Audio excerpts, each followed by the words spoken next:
Hello everyone, welcome back to Tutorial Millennial channel. In this video, I'm going to show you how to create a task on Google Calendar apps. Now let's get started.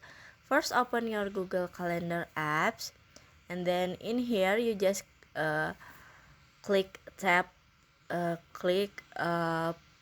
box plus icon at the bottom, and then in here you just click on the task,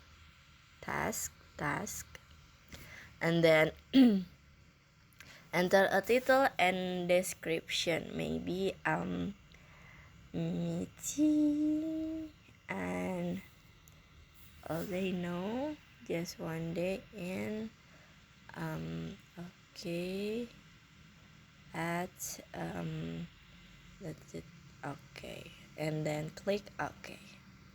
Now you just click on the save at the top. So, tasks appear in Google Calendar apps. Complete tasks stay on your calendar but are crossed out. Now, and I hope you found this video to be helpful. If you enjoy the content, please consider like, comment, and subscribe down below. Bye bye.